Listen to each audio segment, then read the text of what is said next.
Hey friends, so I did an episode in our first season where I chatted about the dynamic that I had with my parents for so many years and how challenging that was for me being their primary support system. And I wanted to talk about that a little bit because you know how over time when you make changes in relationships, but then you have time to experience sort of the fruit of those changes, you really have clarity around like how I approached it. Did that make sense? And so if you haven't heard this or initial chat that we did, I want you to go back and listen, but I will give you the primer so you don't have to if you haven't had time. So essentially, what I was talking about was the fact that a lot of first generation, meaning your parents are immigrants to the country and they may have arrived here in poverty or without much savings and they invested a lot in you, right? First generation, kiddos or kids that come from parents that maybe had a different way of thinking growing up, where they invested a lot in maybe their homes or in paying for their children, but they didn't understand 401ks or pensions. Or if now, with different health concerns, you've become a primary caretaker. So a lot of us are roped into, negative or not, roped into both financially and cultural expectations on supporting our parents. And this chat was all about how I finally had to put my foot down and kind of assert limitations. And I will say boundaries around my behavior, right? Because you aren't making boundaries on other people. Boundaries are for you, but limitations on how far I will go, what I will do, what my capacity is to be able to support and help my parents and my family in general, anybody who could see me as somebody who could stand in the gap on something that they needed, just kind of what did that look like? So in that chat, I talked about how one of the things I did was I set up personally, right, in my own mind, a monetary limit, meaning every single year, this is how much money I have to lend to your problems, your situation, whatever it is you may be asking for. And once that number has been hit, the bank of Nicole is closed. So if, it's I need $100 here, $50 here, support with this here. Can you buy or pay for this item here? Can you pay for this plane ticket to travel here? Whatever it is, once we hit this number, it is done. The other thing that I also did was I knew that I had to assert for myself that I'm not going to be available, when it comes to being the instant solution for problems I did not create, that I was going to refocus on myself, my time, and building my own family. Now, this conversation occurred at this point, I would say, oh geez, 11 years ago? Holy cannoli. I did the math in my head. Math can be just diabolical, right? Like, like who even asked that math to happen right there? I was in my late 20s when this happened. And I remember at the time I had just barely gotten the girls, but I was looking at, in my first marriage, I think we had about $30,000 in credit card debt. And I just couldn't see our way out of it because even though I was working, a great corporate job and, my ex he was working as a lawyer. We had a home that we were paying a mortgage on, we got into that home and everything. But ultimately, we were always, every month we were having that conversation about room on the card. How much room on the card is there to pay for whatever would come up? And it felt like a $300 car repair could break us, and if I got a parking ticket, like my ex would be upset about it, because it was just, things were tight, and I had a very different approach, to money. I always have, which is, it's fluid, it's flexible. I live in abundance. I can make more, but I also knew it was hard to do, that like I would have to put in work. I just wasn't afraid of the work. Unfortunately, a lot of the people around me didn't share that energy. And so what would happen was that coupled with the classic firstborn, first generation immigrant child, didn't grow up with much. I think even our middle class firstborns understand this pain. I felt responsible for everybody and their mama, culturally in Ghanaian culture, there's no greater honor than being able to retire your parents, to be able to take care of them, to provide for them. And again, I hope anyone who's hearing this understands that that is still something I really respect. I really respect whenever children, particularly children of parents that deeply sacrificed on their behalf and had just really loving, nurturing, supportive, capable, and, emotionally, mentally, and physically healthy parents give back and take care of their parents. I think it's so important. Unfortunately, I don't think all of us have that. And some of us still have the obligation, to people that may not be supportive in our lives. And nevertheless, one of the things that's tough about that is, there's this cultural expectation to take care of our parents because it's just the right thing to do. But it's also coupled with doing that by any means necessary to our own detriment, at our own demise, that because we are younger, it is appropriate for us to break our backs because that's what's appropriate. We're young, we're able to do it. And I grew up in a home where, if you happen to read my memoir, Nothing is Missing, which is actually coming out on paperback October 29th. So if you haven't grabbed it, you'll have an opportunity to grab it now. It'll be in the self-help section, whole new cover, total redesign, October 29th, anywhere books are sold. But in my memoir, I talk about that. I talk about my mom feeling that self-sacrifice is like the greatest gift, that if she could set herself on fire to keep people warm, it was like the best thing she could ever do. My dad working extra hours, even though we were living in poverty, to send money home so someone could buy a bicycle or fund a medical bill or whatever else, because, how other people viewed you and your support was like of the highest value, and I carried that for into my marriage, into my life, into my home. And at the time that I finally decided to put my foot down about how I was going to support my parents, I was contributing and diverting a portion of my paycheck every single, pay cycle, directly to my mother's bank account. And I was doing this while trying to pay down debt, while trying to support my own home. And it was hard, and it came to a point where I've never disclosed this anywhere before, but, I started babysitting. So here I am, a corporate employee, who's trained, qualified, building a career in my 20s. And I'm also babysitting for a family of musicians that has a 5-month-old daughter, just so I could have extra money while I make enough money and I'm diverting it and I'm still in debt. Now, the logic of this as a full grown adult, big age me, right, is it doesn't make any sense. Like, why am I making myself exhausted, raising my blood pressure, babysitting part-time to support full grown adults that, yes, my parents did not have much, but like they weren't suffering by any means, particularly because I'd been taking care of myself since I was 18. I also aided and supported my sister who was younger than me. And she was also increasingly independent and out of the home. And it just, yes, there were needs that they had that needed to be met, but they weren't exactly being great financial stewards either.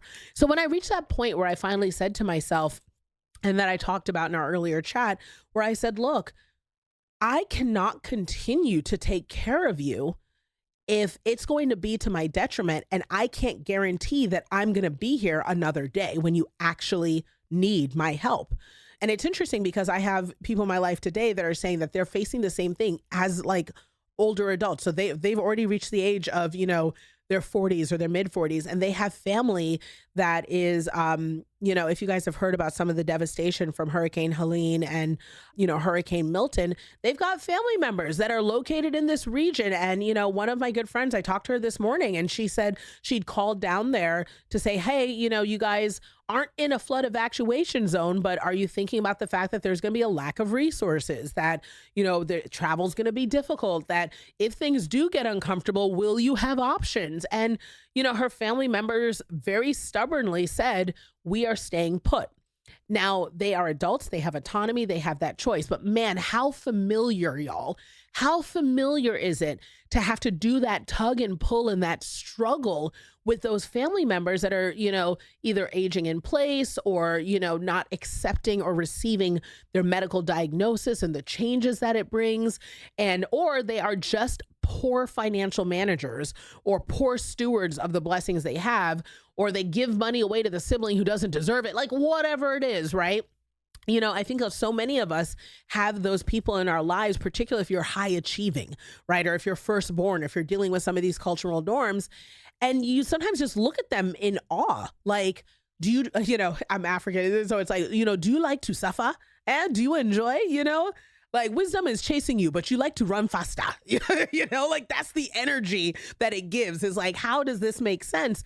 And then it's coupled with that additional frustration of, who do you expect to clean this up? Because you know that when the mess hits the fan, okay, for some reason you still feel the need to pick up the phone and call me, And so when I reached that moment so many years ago that I'm, reflecting on now and sharing with you now, I think as so many of us in our mid 40s are faced with interacting and making decisions with family members like this in our lives, when I look back on that decision to tell them in that moment, I said, I cannot continue to support you. And it was because there was like a big turning point where I realized where a lot of those funds were going, and the funds were being misappropriated towards something that was not within the realms of, let's just say, Maslow's hierarchy of needs, right? Food, shelter, water, medicine, right? I was like, oh, some of these funds are being spent on luxury items, that I did not anticipate, so here I am babysitting and we're out there living our best life, right? Or things aren't being used at all. Y'all know what I mean. You buy the cane for mom and then you walk over there, she's still shuffling around and you're like, why are you doing that? That sort of thing. So when I realized that, I was like, so first and foremost, this ain't it, right? This is not what I'm paying for. But then the second thing I said to them was, if I continue to do this, I am not going to be here tomorrow to help you. So when the hurricane actually hits, I'm not going to be able to have the home to support you. I'm not going to have the energy to support you. I'm not going to have the funds to support you. I needed to take a couple years to be able to actually build up something so that when the time came, I could actually help, because my heart still wanted to be able to help and serve and show up and support. But realistically, I didn't even know how I'd be able to do that. I mean, I remember, in my early 30s, late 20s, having anxiety around, what would I do if my little sister needed something? Like losing sleep over it. What would I do if she, like, one of these days she's going to want like a car and a house, and how will I be able to help her? Or my parents don't have a 401k. They don't have a pension, and how will I be able to take care of them and their medical? How will I even pay for like funeral costs? And just thinking to myself, I still have debt and I can barely pay my salary, or pay my own bills with my salary. How will I be able to take care of these people if I have not built something? And then on top of that, I got 3 beautiful girls, that I eventually adopted, which, for those of us who become parents, it becomes a whole lot easier to say no when you are looking in the face of your littles and a yes is needed, right, on their end. So I say all of this to say that for those of you who are hearing this portion of it, go back and listen to that chat, because I still co-sign a lot of the decisions I made there, even though the place from which I made them was more of a, let me say no today so I can say yes tomorrow. Listen, if that was what was required in that moment to get me where I am today, I receive it. And if that's the energy of what you need to hear today, so that you aren't in a position where you're continuously supporting these people who are, and I hate to use the word because I know it's going to sound kind of icky, but parasitically, like eating off your body, eating off of your finances. And I don't mean it in like a mean way. A lot of people just don't know. They have, dependent personalities where they have to leech on to someone else to survive. And frankly, a lot of us have trained them to do so. More on that in a minute, and if you have that in your life and that's how you have to rationalize it to get yourself out, understand it's okay to say no today so that you have more yeses tomorrow. It's actually required, right? So I just really encourage all of you to listen to that and examine those relationships. But the point of me giving you that back end is I had a client that I was working with recently who came to me, and the way it works with a lot of my clients is we're working on something that has to do with their business, whether it is they're in a pivot place, like they've been working in corporate and now they're looking to build out their business structure in a legitimate, sustainable way so that they can feel good about entering the marketplace, taking on private clients, selling their inventory out, what their marketing strategy looks like, finding new vendors, building out a team, whatever. I help with that infrastructure and the confidence to do it. But depending on the level of client I'm working with, sometimes like I literally am there for text and mindset around it, because entrepreneurship is lonely. It is lonely. We work in a bubble in our own heads and we will stay stuck forever if we don't have someone to talk to. So I am in transit and this client texts me and she's like, I'm done. Like, I am flipping done. I am done with people. I'm done with my team. I'm done with all of this. Like, I am done. And who hasn't raised your hand? Who hasn't been there, right? Like, who hasn't been in the I'm done mode, right? Some of y'all are there right now. This is your break to keep you from setting something on fire. So don't do it. Don't do it, girl. But she said she was done. And what was interesting was what set her like in that role, what put her over the edge, it wasn't even a workplace thing. It was that she was sick and tired of the entitlement that she felt when her boundaries were being crossed by her employees, by her team, by her family. She felt like she had so many needs of her own, health issues, legitimate needs. She's like the sweetest, most empathetic, generous, endearing women, in the entire world. And she literally was like, I have sick days. I don't feel good. I have responsibilities. I have things that I'm supposed to do every single day, and nobody cares about me. And no one's coming to save me. No one's checking for me, but yet they have no problem. This was the thing that set her off. An employee came into her office and literally was like, I need 5 minutes of your time. And she was like, no. And that employee went off in a huff saying like, but I don't understand. I need your time. And like for her, it was just the final straw.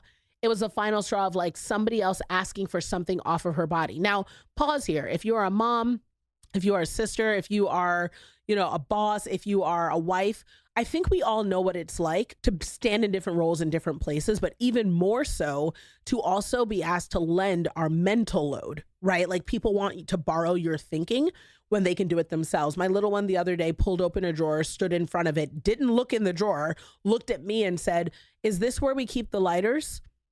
First of all, are you trying to start a fire? Second of all, at least look in the drawer before you ask me, right? Like, and I said that to her. I was like, why didn't you even look in the drawer? And she laughed and she was like, right. Because I was there. She's just used to borrowing mom's brain because mom's brain is a direct answer and I don't have to think for myself. So that was actually what I said to my client. I told her, look, I recognize that you are frustrated because everyone feels entitled to a piece of you. I know that you're frustrated because you feel like you're expected to stand in the gap of every mistake, every error, every issue. I know that you are frustrated because it feels like you have to give people a play-by-play on decision making. But I also want you to understand that you trained them to interact with you this way. This is how people expect you to show up in their world. You haven't placed any boundaries in place. You haven't created a relationship where they know that you are not available. There's a phrase that's actually written on my calendar for the end of this month, for a full weekend that says, mom is closed.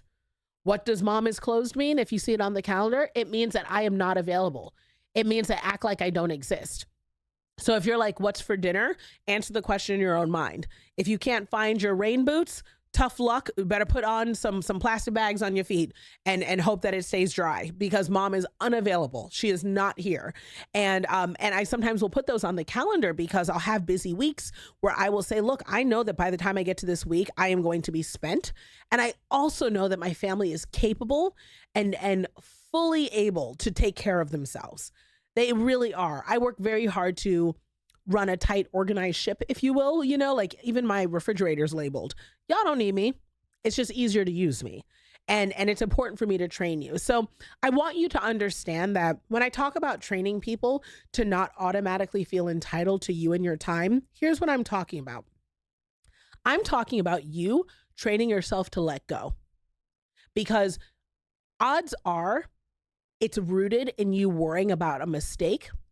It's rooted in you worrying about their discomfort, or it's rooted in you worrying about having to clean up a bigger mess if you are not there to direct the process. Or you just are used to being that person.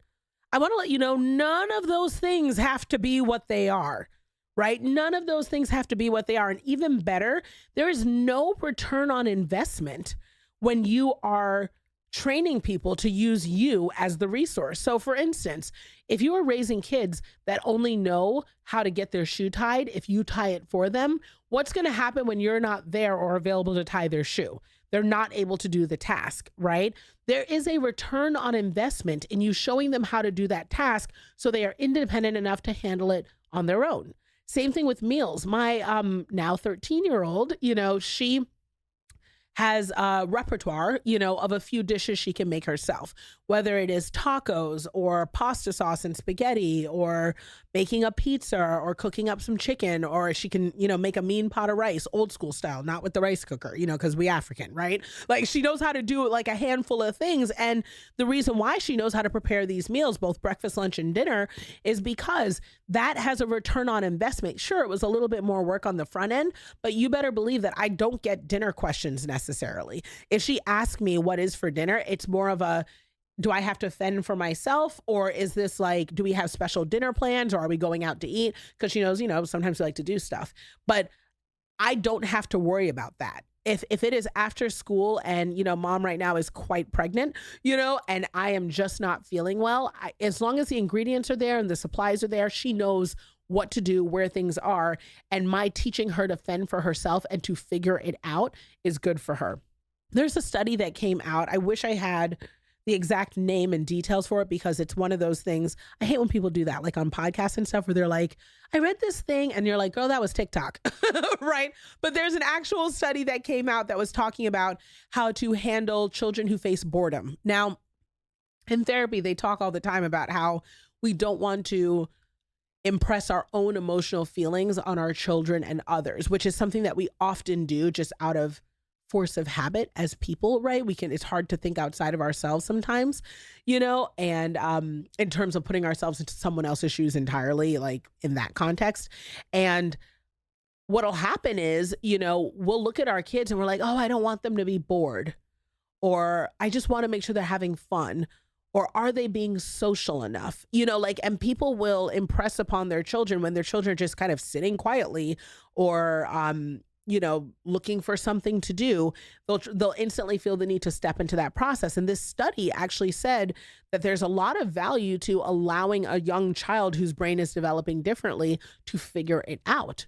That's when the imagination develops. That's where they learn how to emotionally regulate. That's when they learn how to interact and figure out problem solving and critical thinking. And if you're always inserting yourself and interrupting that process, you're acting as if boredom is a bad thing. And it is a natural feature that, if you're bored, that is where creativity thrives. That's where they learn, oh, I need to paint, or maybe I can find an activity, or maybe I'll make up a pretend game, or maybe I'll start humming and singing a song, or maybe I'll just sit quietly and listen to my thoughts. Whatever it is, there's something to be said for allowing people to sit in their own stuff. Now, let's take that with adults, right?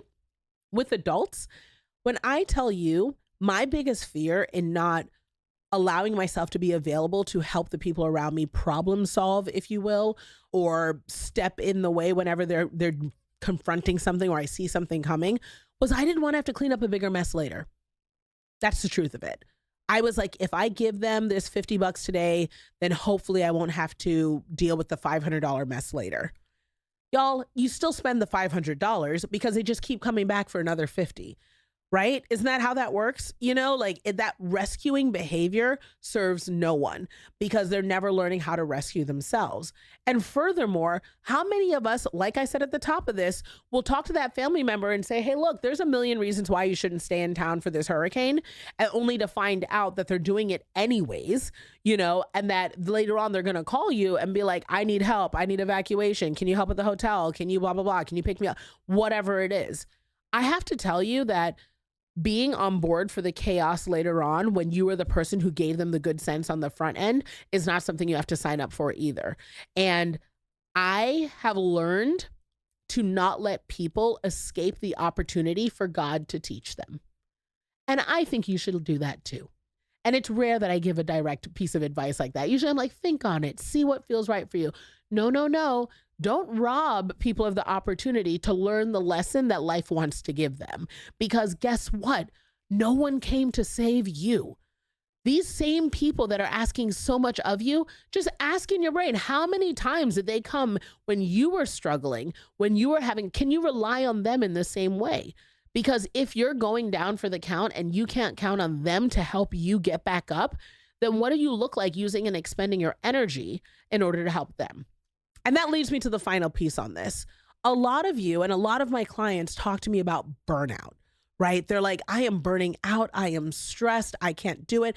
And then what they think the answer to for that, and we've talked about this a little before, is I just need a break and I can get back in. I want to be really clear. Yes, you need a break. We all need breaks. Life is a lot, right? That is true. But we've also talked about how that is not actually the solution to burnout, because if you take that break from burnout and then you return to the same chaos that put you there, nothing's really going to change. It just becomes this mountain, peak, valley, high, low dance, where it's like burnt out, recovered. You're recharging your cup. What you need are boundaries. And a lot of times those boundaries aren't just within yourself and your work life, but also in how you are choosing to interact with the people that are leeching the energy off of you. So if there's anything that I encourage you to do, particularly as we're going into the holiday seasons, or if you're listening to this and you're going into summertime break, or if you're catching this one a little bit later and it's back to school time, build the boundaries that are going to allow people to serve themselves, because you deserve to serve yourself. And above all else, you can't be everything for all the people all the time.